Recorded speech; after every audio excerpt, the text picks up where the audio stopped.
Com o dólar a quase R$ 6 hoje em dia, quem não quer ter uma renda em dólares? Então, eu vejo muitas pessoas buscando uma forma de ter uma renda em dólar nos dividendos. E hoje a gente vai estar conversando sobre uma das melhores formas de você conseguir uma renda mensal com dividendos com uma única empresa. Hoje vamos estar conversando sobre o Realty Income, código de negociação O, talvez um dos REITs mais conhecidos, ainda mais pelo seu pagamento mensal de dividendos. Então fica comigo até o final do vídeo que eu tenho certeza que tem muito conteúdo aqui que você não vê em nenhum lugar e a gente traz tudo mastigado para vocês. Mas antes disso, não se esquece de se inscrever aqui no canal, já deixa seu like também, para você não custar nada e finalmente chegamos na marca dos 1000 inscritos. Agora vamos potencializar e vamos ver quando que a gente consegue dobrar essa meta. Eu conto com a sua força. O Realty Income, ele nada mais é do que um REIT, um Real Estate Investment Trust. Ou seja, ele tem mais de 75% da sua receita proveniente de aluguéis ou hipotecas, no caso dele é aluguel, e também acaba tendo que distribuir mais de 90% do seu lucro tributável, se encaixando perfeitamente nas características de um REIT. Além disso, ele foi fundado em 1969 e foi listado em bolsa em 1994. Então, seu objetivo primordial desde quando ele foi fundado em 69 era desenvolver uma renda passiva para os seus acionistas, uma renda mensal, o que não é tão comum a gente encontrar nos Estados Unidos. Ele apresenta diversas características únicas e especiais que trazem a ele esse cargo, esse nome bem pesado que eles carregam aí, sendo um dos REITs que mais tenham audiência, que mais tenham procura aí, principalmente por quem busca por renda passiva. Vamos conversar um pouco mais sobre seu modelo de negócios. É baseado no que a gente chama de Triple Net Lease, ou em português, arrendamento líquido triplo. De forma resumida, esse conceito nada mais é do que o inquilino, ele acaba arcando com todas as despesas operacionais, sejam ele impostos, manutenção, outros custos à parte. Isso traz uma segurança maior para quem é o proprietário. Dessa forma, a gente consegue ver que o REIT, Realty Income, ele acaba se beneficiando bastante, diminuindo um pouco a sua volatilidade, né, seu risco. E além disso, ele trabalha com contratos extremamente longos, com vencimento de 10 a 20 anos em média. Eu vejo muitas pessoas comparando o REITs com os fundos imobiliários, só que os REITs ele apresentam uma característica a mais e que eu acredito que seja um potencial totalmente diferente, não quer dizer que ele é melhor ou pior,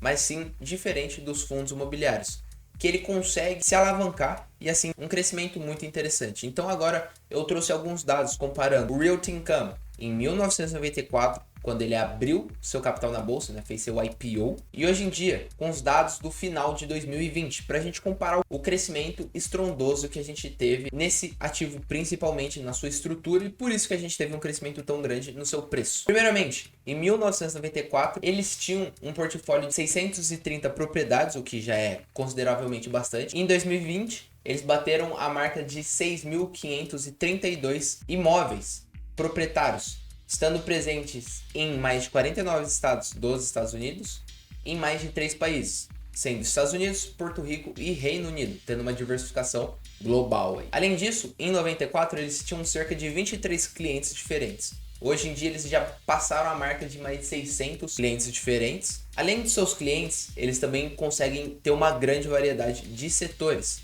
Hoje em dia, eles atuam em mais de 51 setores, sendo que em 94 eles começaram atuando em apenas 5 setores. E o seu FFO, que é como se fosse o seu lucro líquido, entre aspas, né, seu lucro operacional, desconsiderando ali alguns fatores, a gente teve que em 94 eles tiveram um FFO de 39 milhões de dólares, o que é bastante. Só que em 2020 eles bateram a marca de mais de 1 bilhão de dólares de FFO, tendo um crescimento aí de mais de 3.000% nesse período. Algumas características únicas do Realty Income. Ele é um dos únicos REITs que está presente na lista dos Dividend Aristocrats. Se você não sabe o que é isso, eu vou estar deixando um link aqui em cima de um vídeo que eu converso com vocês sobre os Dividend Kings e também explico quem são os aristocratas. Mas de forma resumida, eles são empresas que crescem seus dividendos há mais de 25 anos consecutivos. E o Realty Income é um dos poucos REITs que está presente nessa lista. Ele é um entre os únicos 8 REITs que tem uma nota de crédito de A-.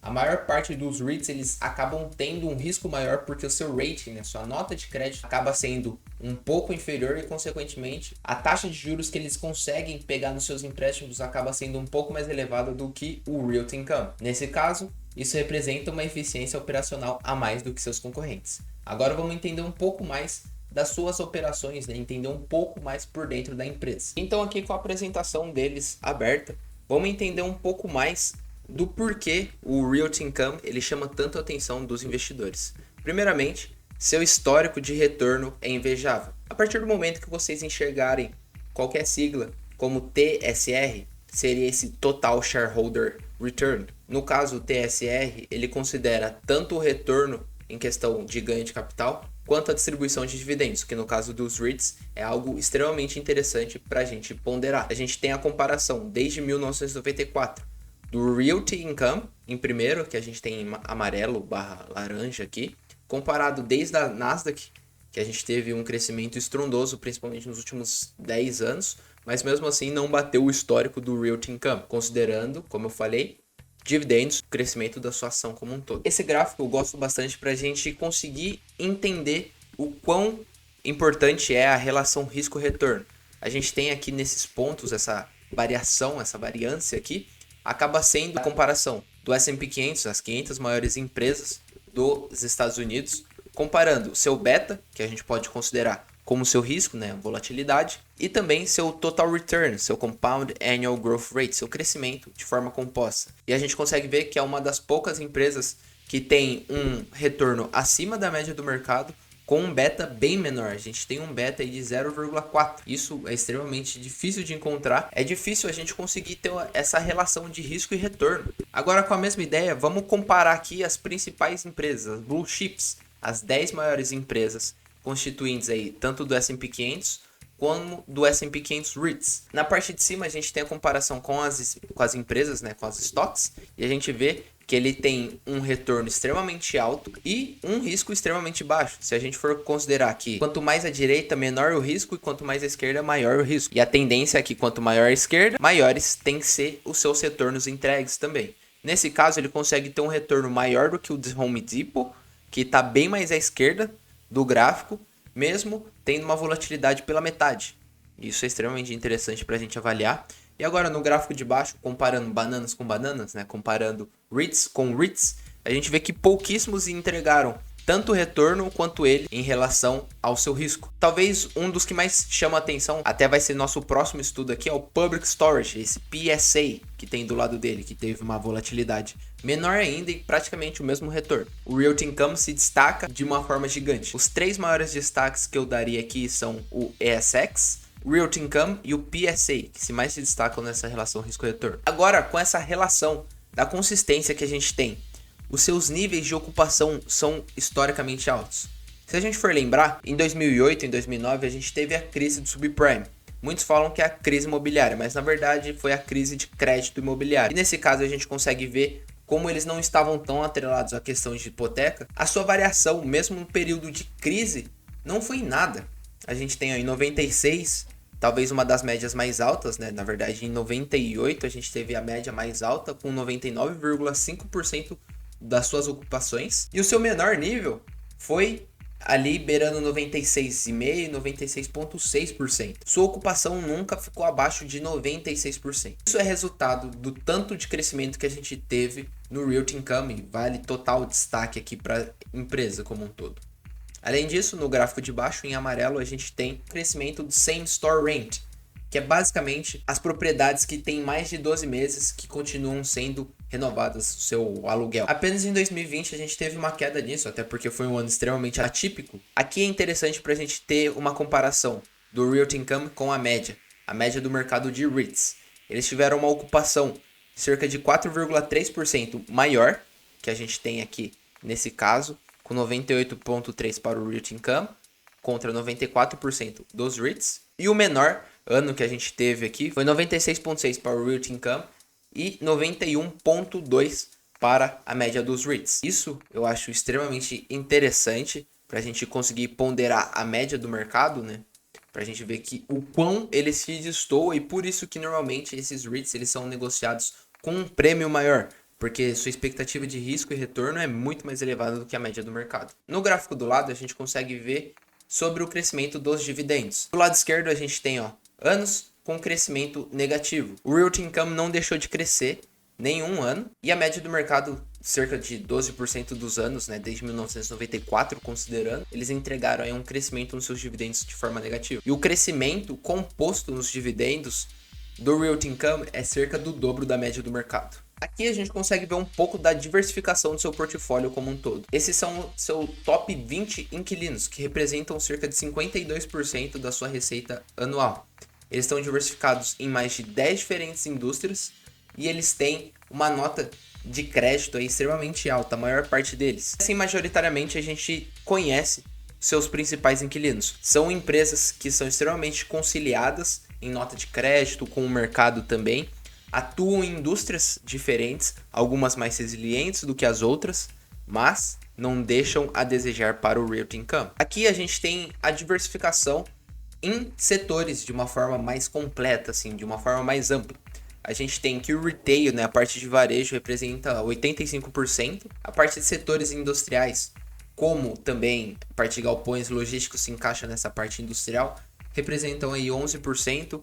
Escritórios 3%, por isso que eles não foram tão impactados assim pelo coronavírus, né, em questão de receita e tudo mais. E a agricultura com apenas 1,6%. E aqui a gente consegue ver a diversificação, tanto Estados Unidos quanto global. A gente vê, ó, Porto Rico com menos de 1% aí, Reino Unido com 6,2%. E aqui a gente consegue ver a presença geográfica nos diversos estados, dando destaque Texas, Califórnia, Reino Unido, Illinois, Flórida, Nova York e Ohio. E aqui entra o ponto mais interessante que eu comentei com vocês sobre a estabilidade dos seus inquilinos.